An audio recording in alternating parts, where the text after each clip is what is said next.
منبر نور پر تشریف فرما علماء ذوی الاحترام، ائمہ مساجد،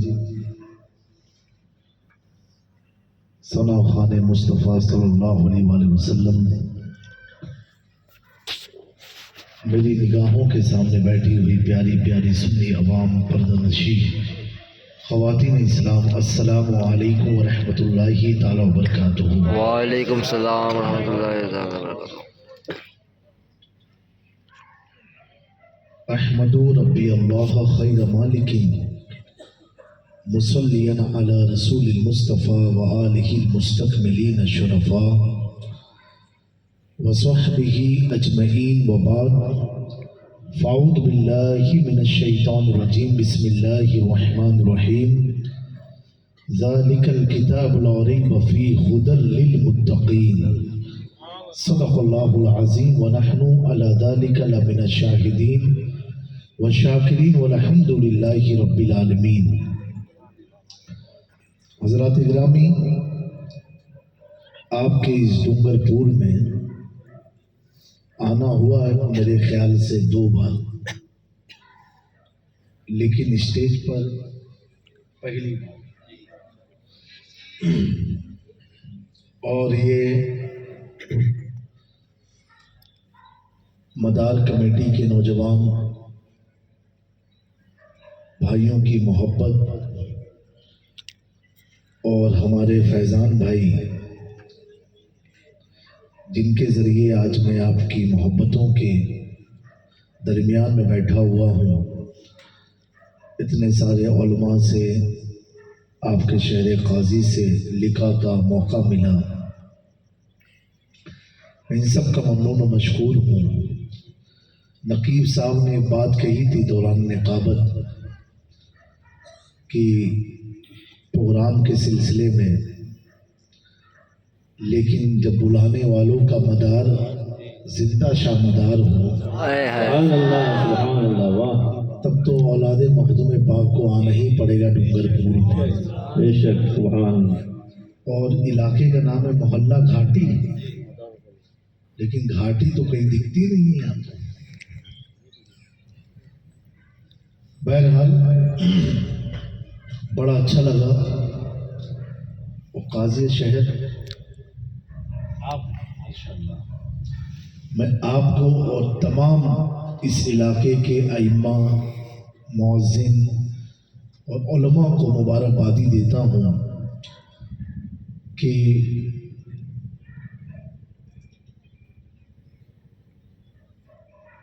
میرا جو یہاں آنا ہوا حضرت زندہ شاہ مدار کے عرس کی تقریب کی وجہ سے، محفل یہاں کے لوگوں نے سجائی، تو مداریوں کو لے کر کے ایک دل اور دماغ میں ایک الگ تصویر بنی رہتی ہے، لیکن جب میں یہاں پہنچا تو دل تو میرا دھک دھک کر رہا تھا۔ میں نے کہا کیا ہوگا، کیونکہ حالات بڑے خراب چل رہے ہیں، بڑے نازک ہیں، اور میں اس لیے یہ بول رہا ہوں کیونکہ کوئی یوٹیوبر نہیں ہے یہاں پر، اس لیے۔ لیکن جب آپ لوگوں نے، نوجوانوں نے استقبال کیا، اور استقبال میں جب نعرہ لگا گلی گلی نگر نگر ابو بکر ابو بکر، سبحان اللہ، دل کی دھڑکن میں استقامت پیدا ہونے لگی میرے کہ ہاں ماشاء اللہ یہ صحابہ والے بھی ہیں سر۔ اس کے بعد آپ لوگوں نے مولا علی کا نعرہ تو لگانا ہی پڑتا ہے، بغیر ان کا نعرہ لگائے کوئی کام چل ہی نہیں سکتا، چاہے آپ مسکرا کے لگاؤ یا مرجھا کے لگاؤ، لگانا تو پڑے گا۔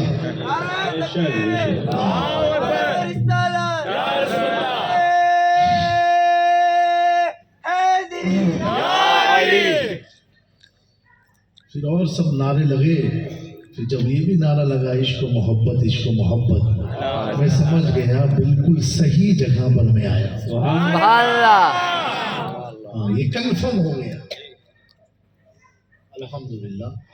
تو اس کی مبارکبادی میں یہاں کے تمام علماء کو ان کے ہاتھوں کو چومتے ہوئے دیتا ہوں، یہ سوچ کے کہ یہاں کے ائمہ نے، علماء نے یہاں کی عوام کا ذہن خراب نہیں کیا، صحابہ کا بھی وفادار بنایا، اہل بیت کا بھی وفادار بنایا۔ اگر ایسا ہی ماحول، ایسے ہی فضا ہمارے ملک کے ہر قریہ میں، قصبہ میں، بستی میں قائم ہو جائے تو اہل سنت میں کوئی اختلاف ہے ہی نہیں، اختلاف ہے ہی نہیں۔ الحمدللہ، اللہ تبارک و تعالی ہم سب کو اہل سنت پر قائم فرمائے، آمین، اہل سنت پر زندگی و موت عطا فرمائے، اہل سنت پر استقامت عطا فرمائے، کیونکہ میرے پیارو یہی سب سے بڑی دولت ہے، سب سے بڑی دولت اہل سنت والجماعت ہے۔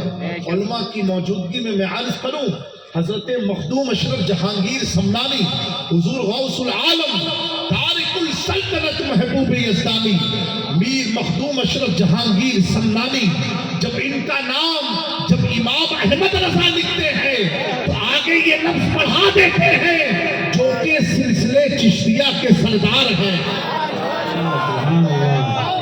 جو کہ سلسلے چشتیہ کے سردار ہیں۔ میں نے کہا اعلیٰ حضرت، سلسلے چشتیہ کے سردار کو ہم خواجہ غریب نواز کو سمجھتے ہیں، ہم محبوب الہی کو سمجھتے ہیں، قطب الدین بختیار کاکی کو سمجھتے ہیں، ابو الاسحاق شامی کو سمجھتے ہیں، اور آپ نے لکھا کہ مخدوم اشرف جہانگیر سمنانی سلسلے چشت کے سردار ہیں۔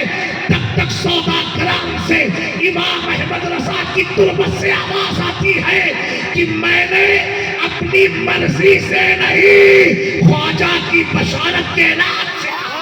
نعرہ تکبیر، نعرہ رسالت، نعرہ غوثیت، فیضان حضور مخدوم سمنا، نعرہ تکبیر، نعرہ رسالت۔ دوستو، جو مجدد ہوتا ہے صرف فقیہ نہیں، صرف اس کا تعلق فقہا سے یا فقیہ سے نہیں ہوتا ہے، صرف وہ مفتی نہیں ہوتا ہے، صرف وہ قاضی نہیں ہوتا ہے، بلکہ اللہ تبارک و تعالی مجدد کی نگاہوں میں وہ تاثیر پیدا فرما دیتا ہے کہ مجدد وہ دیکھتا ہے جو عام عالم، عام مولوی نہیں دیکھ سکتے۔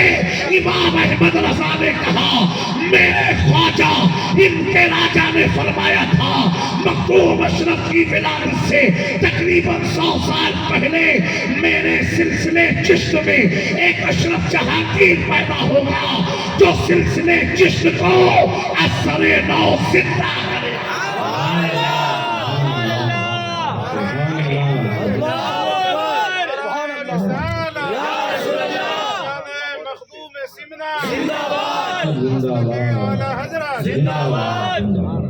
میرے پیارو، وہ مخدوم اشرف جہانگیر سمنانی علماء کی توجہ چاہتا ہوں۔ آپ فرماتے ہیں نوجوانوں یہ جملے کو دل و دماغ میں نوٹ کر کے اپنی نسلوں میں ٹرانسفر کرتے رہنا، اپنی اولادوں کو بتاتے رہنا۔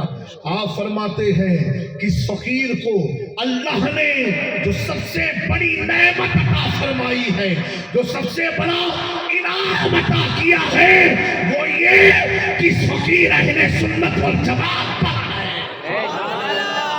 اہل سنت والجماعت سے بڑی کوئی جماعت نہیں، کوئی نعمت نہیں۔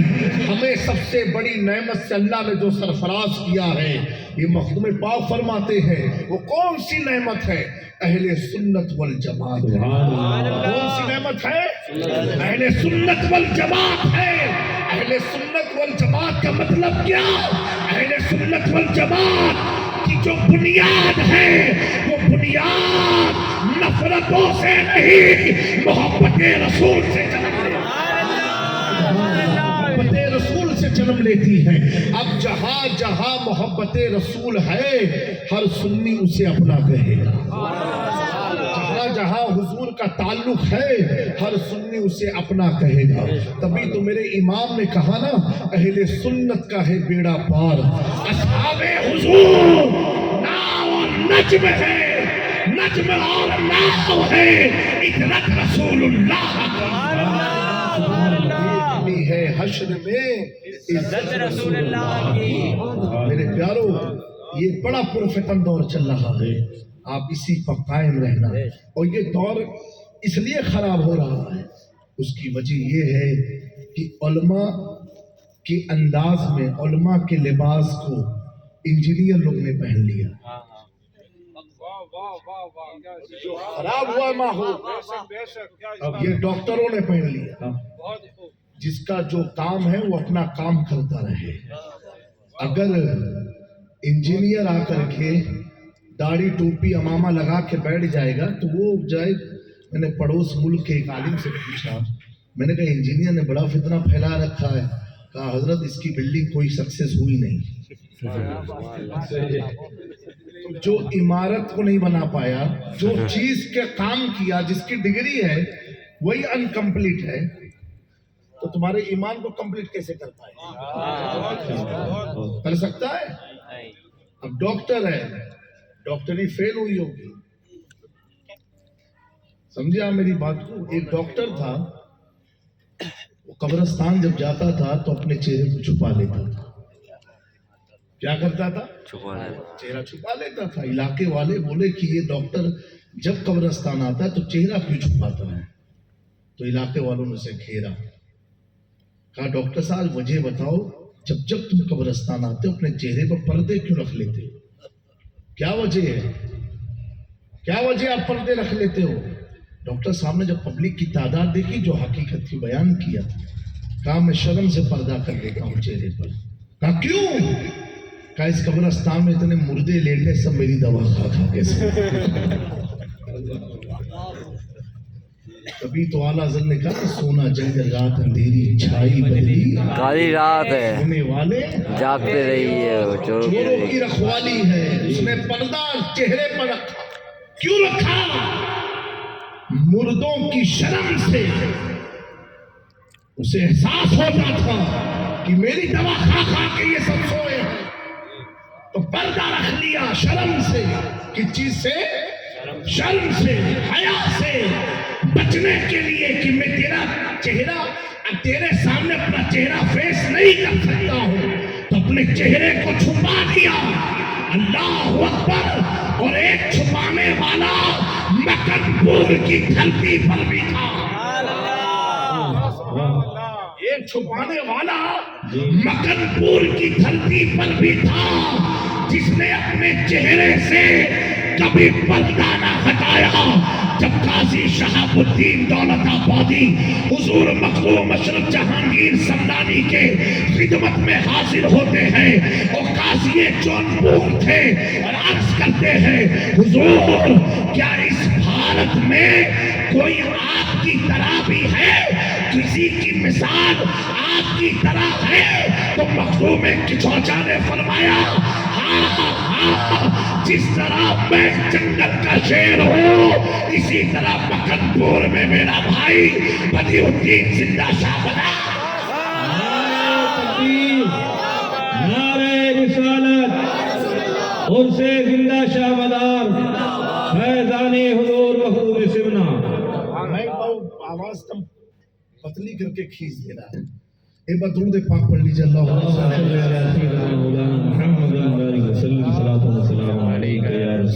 صلی اللہ تعالی علیہ وسلم.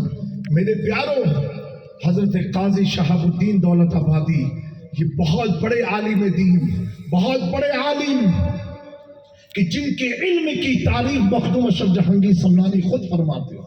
سبحان اللہ. اتنے بڑے عالم. جب دل مضطرب ہوا کہ چلو ایک اور شعر کو دیکھ لیں، گئے مکن پور کی دھرتی پر حضرت زندہ شاہ مدار کی ملاقات لینے گئے. وہ بھیجنے والے کون تھے؟ مخدوم اشرف جہانگیر سمنانی. سبحان اللہ. اور بلند آواز سے سبحان اللہ. ہاں، مائک کی آواز ڈاؤن ہوگی چلے گا، تمہاری آواز تیز ہونی چاہیے. ٹھنڈک تو نہیں لگ رہی آپ لوگ کو؟ بولو نہیں. ہاتھ اٹھا کر کے بتاؤ جو سننے کے موڈ میں بالکل نہیں ہے. اچھا تو جا سکتے ہو، کوئی زبردستی نہیں ہے. ہے نا ارادہ سننے کا؟ بالکل. دونوں ہاتھ اٹھا کے بولو یا رسول اللہ صلی اللہ علیہ وسلم. یا رسول اللہ. اللہ تعالیٰ آپ سب کو سلامت رکھے. آمین. میرے پیاروں، قاضی شہاب الدین دولت آبادی حضور مختوم پاک کی اجازت لے کر کے جب گئے تو حضرت زندہ شاہ مدار کے چہرے پر پردہ تھا. کیا تھا؟ پردہ. پردہ تھا. ایک چیز اور میں آپ کو بتاؤں، جو چلہ آپ دیکھتے ہو نا، ہر جگہ چلہ ہوتا ہے. میں تو انڈیا میں جہاں جہاں گیا ہوں وہاں پہ تکیہ پارا، تکیہ نام سے جو بھی علاقہ منسوب ہے تکیہ پارا ہے.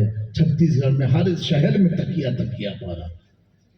تو جہاں جہاں زندہ شاہ مدار نے ٹیک لگایا ہے اس سب علاقے کا نام تکیہ پارا پڑا. سبحان اللہ. یاد رکھنا، جہاں جہاں آپ گئے تو وہ علاقے کا نام کیا پڑا؟ تکیہ پڑا. تو تکیہ پاڑا ہو گیا، تکیہ نگر ہو گیا، پھر آگے چینج ہوتا رہا. سمجھے میری بات کو؟ ان کی حکومت تو ہمارے رکھے ہوئے نام کو تو بدل سکتی ہے، لیکن ایک ولی اگر ٹیک لگا دے تو نام بدلا نہیں جاتا. پھر آپ ہر شہر میں دیکھتے ہوں گے چلہ گاہ ہوتی ہے. یہ بھی عاشقوں یہ ذہن میں رکھنا، کبھی کسی چلہ گاہ کا مذاق مت اڑانا. اگر کوئی چیز کسی ولی سے منسوب ہو جائے، یہ دل مانے یا نہ مانے، مذاق اڑانا اسلام میں اجازت نہیں ہے. یہ آپ کے اختیار کی بات، مانو یا نہ مانو. کون آپ کو کہہ رہا ماننے بیٹھ ہی جاؤ؟ لیکن کوئی کہہ دے یہ فلاں بزرگ کا چلہ ہے تو خاموش ہو جاؤ. تو کیسے، تو کہاں، تو کیوں، تو کیسے آیا، تو کہاں سے آیا، اس جھنجھٹ میں پڑھنے کوئی فائدہ ہے تمہارا؟ بولو میرے بھائی. نہیں. اور مان لو گے تو نقصان ہے کوئی تمہارا؟ تو یہ جو چلہ گاہ بنتے ہیں، اگرچہ یہاں زندہ شاہ مدار نہ آئے ہوں، میں یہ نہیں کہہ رہا نہیں آئے، مجھے اتنا تحقیق نہیں ہے، آئے بھی ہو، سمجھے؟ یا کوئی بھی شہر ہو، کوئی نے کہا یہ زندہ شاہ مدار کا چلہ ہے، یا یہ فلاں غوث پاک کا چلہ. غوث پاک انڈیا میں نہیں آئے بظاہر. تو چلے کا مطلب یہ ہوتا ہے اس زمانے میں کبھی بھی کوئی بزرگ وہاں پر عبادت میں رہے ہوں گے، کوئی بھی ولی، تو انہوں نے جب دیکھا کہ حضور غوث پاک کی آمد یہاں ہوئی ہے روحانیت میں، تو انہوں نے کہا یہ غوث پاک کا چلہ ہے. سبحان اللہ. کیا ہو گیا؟ غوث پاک کا چلہ ہے. چلہ ہو گیا. لیکن یہ چرسی لوگ بتاویں تو اس میں مت چلے جانا. یہ بھی یاد رکھنا، بتانے والا بھی ایسا ہو کہ جس کو دیکھ کے حیدر کرار کی یاد تازہ ہو. بتانے والا 10 انگوٹھی 10 تسبیح والا نہ ہو، بتانے والا بہلول دانا کی بتانے والا ایسا فقیر ہو. حضور مخدوم پاک نے تو بڑی پیاری بات کہی ہے.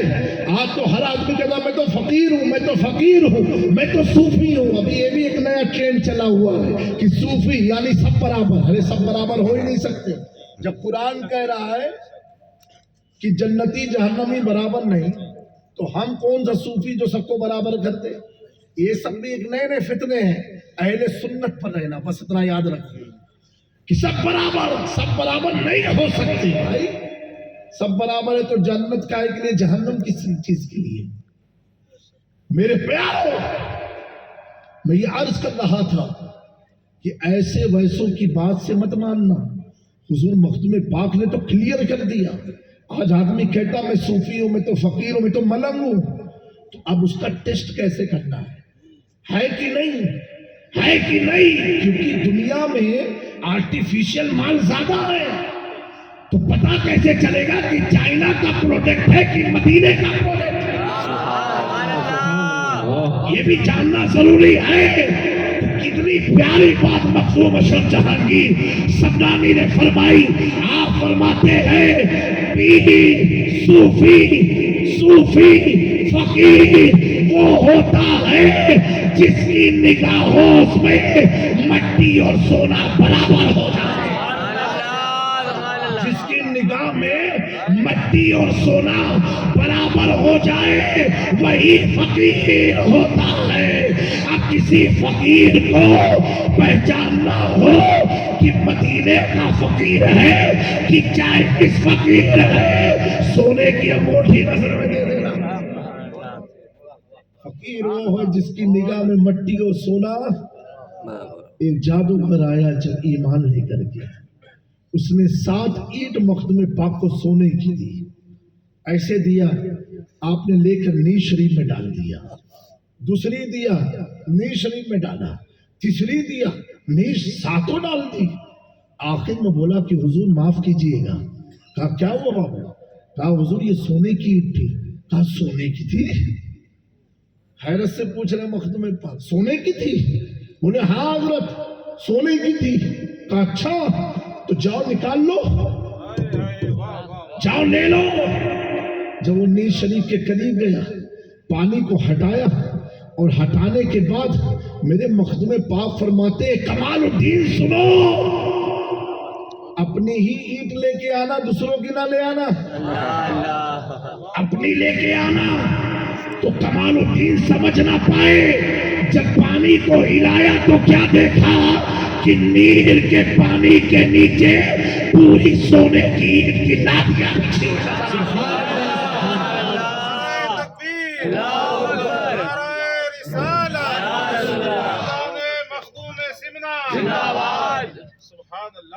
تبھی تو محدث اعظم نے فرمایا نا، سمنا کا تخت چھوڑ کر غوث الورا، یوں ترک سلطنت نے سلطان بنا دیا۔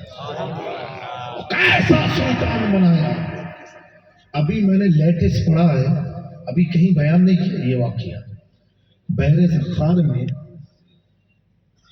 یہ تقریباً 300 سال پرانی کتاب ہے، اب اس کا ترجمہ ہو گیا اردو میں، فارسی میں تھی، اور اس میں لکھا ایک بزرگ غریب نواز کی بارگاہ میں حاضری دینے گئے، کچھ مصیبت میں مبتلا تھے، خواجہ غریب نواز کی بارگاہ میں دعا مانگی کہ حضور میری مدد فرما دے، مصیبت میں ہوں۔ اللہ اکبر!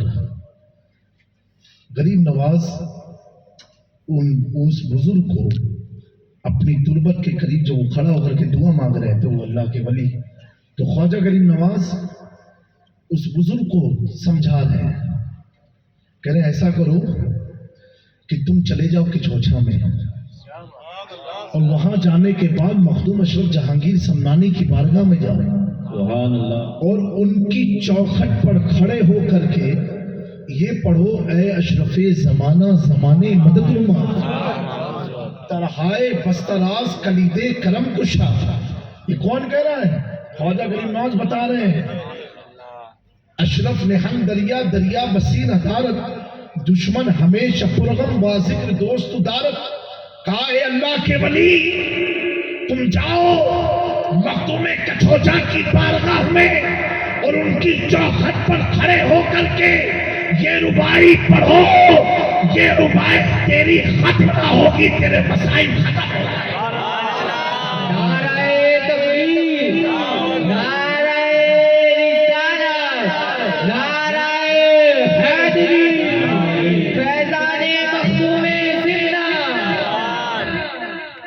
اس نے کہا حضور آپ تو سلطان الہند ہیں، عطائے رسول ہیں، یہاں مانگی ہوئی دعائیں قبول ہوتی ہیں، تو آپ مجھے یہاں سے وہاں کیوں بھیج رہے ہیں؟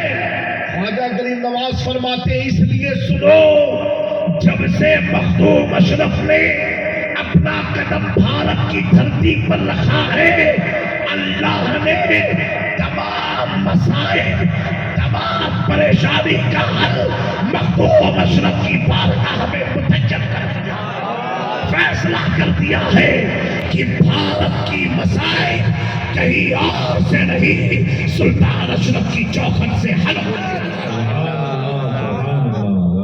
میرے دوستو، تو جب گئے قاضی شہاب الدین دولت آبادی، مکن پور شریف میں گئے۔ اچھا، انڈیا میں 3 جو سب سے مشہور ولی ہیں، وہ تینوں امام حسین کی اولاد ہیں، یہ بھی بڑی بات ہے، تینوں امام حسین کی اولاد، حضرت خواجہ غریب نواز امام حسین کی اولاد، یعنی باپ حسین پاک کی اولاد، اور ماں امام حسن کی اولاد۔ حضرت بدی الدین زندہ شاہ مدار، یہ بھی امام حسین کی اولاد، اور حضور مخدوم اشرف جہانگیر سمنانی، یہ بھی امام حسین کی اولاد۔ یہ تینوں اولاد کس کی ہیں؟ امام حسین کی۔ اور ان تینوں نے بھارت میں قدم رکھا اور امام حسین پر اٹھنے والے تمام سوال کا تینوں نے پریکٹیکل جواب دیا. پریکٹیکل تھیوری والا نہیں کہ ہاں سمجھا دیا سمجھ گئے والا نہیں، پریکٹیکل کر کے جواب دیا. میرے خواجہ نے انا ساگر کو کاسے میں بلا کے بتا دیا کہ میرا دادا حسین پانی کا محتاج نہ تھا. جب وہ دانا ساگر کو سمیٹ سکتا ہے، میرا دادا نہر فرات کو قدموں میں اور زندہ شاہ مدار تقریباً 500 سال تک نہ کھانا کھایا نہ پانی پیا. اور قیامت تک کے مسلمانوں کو بتا دیا جب حسین کا پوتا 500 سال تک بھوکا پیاسا رہ سکتا ہے تو حسین کو بھوکا پیاسا نعرہ تکبیر، نعرہ رسالت، نعرہ غوثیت، نعرہ حیدری، فیضان حضور مخدوم سمنا. اور تیسرا حضور مخدوم اشرف جہانگیر سمنانی نے اپنی سلطنت کو ترک کر کے بتا دیا جب موتا سلطنت کے لالچ میں نہیں ہے تو میرا دادا بھی کرسی کے لیے نہیں امت کو بچانے کے لیے.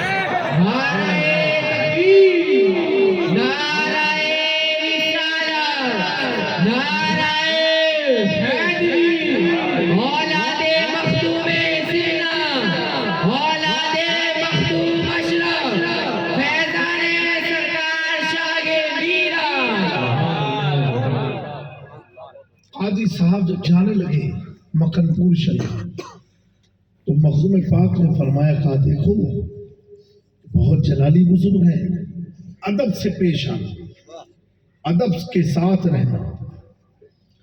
میرے پیاروں جب قاضی صاحب گئے اور بتایا کہ میں کچھوچھا سے آیا اور سلطان اشرف جہانگیر سمنانی نے مجھے بھیجا ہے، تو خادم نے دروازہ کھول کے جس حجرے میں حضرت زندہ شاہ مدار تھے اس حجرے میں لے جا کے چھوڑ دیا. اب دیکھو پیارو، اللہ اکبر.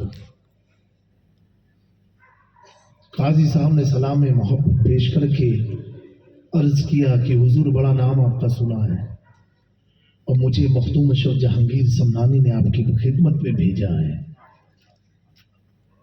کہا حضور اتنا نام سنا ہے کہ کل مسترب تھا، اشتیاق جاگا کہ آپ کی زیارت کر لوں. کیا اتنا قریب آنے کے بعد بھی آپ کا چہرہ نہیں دیکھ سکتا؟ اتنا قریب آ کے بھی آپ کا چہرہ نہیں دیکھ سکتا؟ کہا چاہتے کیا ہو؟ کہا حضور میں یہ چاہتا ہوں کہ آپ اپنے ظاہری چہرے سے بھی اپنا نقاب ہٹا دیں، پردہ ہٹا دیں. کہا ٹھیک ہے تم اشرف کے ذریعے آئے ہو نا؟ کس کے ذریعے آئے ہو؟ اس سے پتہ کیا چلا وسیلہ مضبوط ہے تو کام بھی مضبوط ہوتا ہے.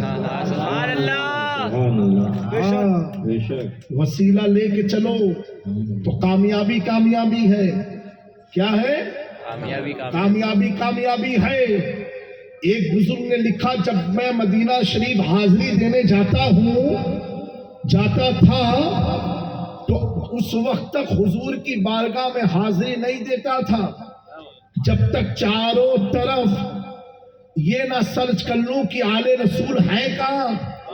آل رسول ہے کہاں؟ بھلے 1 دن لگ جائے 2 دن لگ جائے، روزہ رسول کے سامنے جاتا نہیں تھا، لیکن جب کوئی آل رسول کا پتہ چلتا انہیں اپنے ساتھ لے کر کے حضور کی بات اس لیے اس کا جواب تو اعلیٰ حضرت نے دیا اور اسی عمل کو مفتی اعظم ہند نے بھی برقرار رکھا. بولو اعلیٰ حضرت بھی اس وقت تک حاضری نہیں دیتے تھے جب تک کوئی آل رسول نہ ہو ساتھ میں. اور جب ساتھ مل جاتا تھا تو کہتے تھے یا رسول اللہ صلی اللہ علیہ وسلم معلوم ہے کہ میں آپ کی امت کا بڑا گنہگار ہوں، اکیلے نہیں آپ کی آل کو لے کر کے آیا ہوں، آپ کی اہل بیت کو لے کر کے آیا ہوں۔ اگر کسی کے گھر میں گھسنا چاہتے ہو تو ڈائریکٹ چلے جاؤ گے، چور سمجھ کے بھگا دیے جاؤ گے، بدتمیزی کہلائے گی۔ لیکن اگر اس گھر کا پوتا تمہارا دوست ہو، سبحان اللہ، اس گھر کا پوتا تمہارا دوست ہو، بیٹا تمہارا دوست ہو، تو جہاں جہاں پوتے کی رسائی ہے وہاں وہاں آپ کو لیتے چلا جائے گا۔ دادا بھی دیکھ کے مسکرائیں گے، دادی بھی دیکھ کے مسکرائیں گے، وہ یہ پوچھے گا نہیں یہ ہے کون، پوتا لایا ہے نا، کوئی پوچھے گا نہیں۔ تو اعلیٰ حضرت کا یہ عمل رہتا تھا، مفتی اعظم ہند کا بھی، کہ حضور کی بارگاہ میں اکیلے نہیں اہل رسول کے ساتھ جانا۔ کہا حضور چہرے سے پردہ ہٹا دے۔ حضرت زندہ شاہ مدان نے پوچھا کہ قاضی صاحب ہٹا تو دوں گا لیکن کیا آپ اس کیفیت کو سنبھال پائیں گے؟ کیا اپنی کیفیت سنبھال پائیں گے؟ کہا حضور بڑا اشتیاق ہے، ذوق ہے آپ کے رخ کی زیارت کی۔ آپ نے جیسے اپنے چہرے سے حجاب ہٹایا، قاضی شہاب الدین اللہ اکبر کہتے ہوئے بے ہوش زمین پر گر گئے۔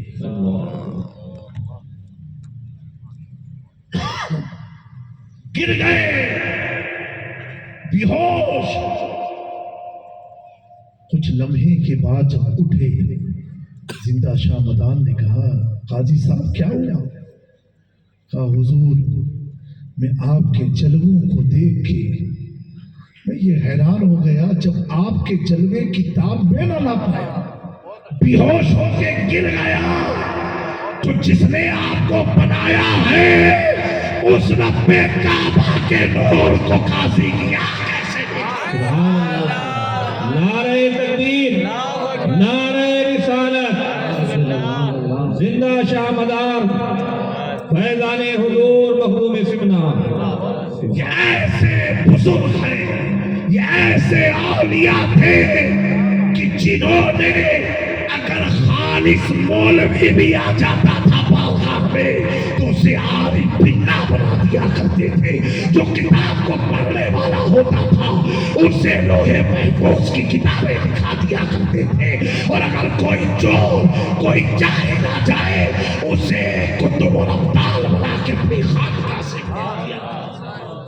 نگاہ ولی میں وہ تاثیر دیکھی، بدلتے ہزاروں کی تقدیر دیکھی۔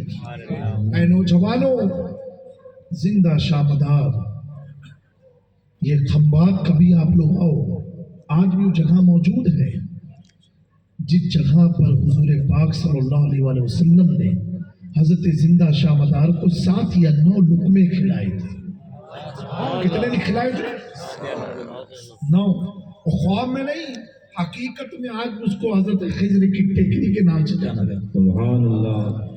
ایک کھلایا، پوری زندگی آپ کا کپڑا کبھی میلا ہی نہیں ہوا، 500 برس تک تقریباً۔ کتنا؟ 500 برس۔ میرے دوستو یہ اصل ہے۔ اب کچھ لوگ جو نقل کرتے ہیں ان کو سمجھنا پڑے گا کیا زندہ شاہ مدار کی طرح ان کی بھی کیفیت ہے؟ یہ جاننا بہت ضروری ہے۔ ہر چیز کی نقل درست نہیں ہے۔ 100ویں وصال کا جب حضور پاک نے روزہ رکھا، صحابہ نقل کرنے گئے، حضور نے روک دیا کہ تم میں سے کون میری طرح، مجھے تو میرا رب کھلاتا پلاتا ہے۔ سمجھے میری بات کو؟ ہر چیز کی نقل نہیں ہے، نقل سے پہلے عقل کا بھی ہونا ضروری ہے کہ کیا جس طریقے سے زندہ شاہ مدار اپنی زلفوں کو لمبی کر دیا، کبھی کٹوایا نہیں، مونچھ کے بال کو لمبا کر دیا، ہونٹ نظر نہیں آتے تھے۔ شریعت کا حکم ہے کہ ہونٹ کے بال کو کٹاؤ، اگر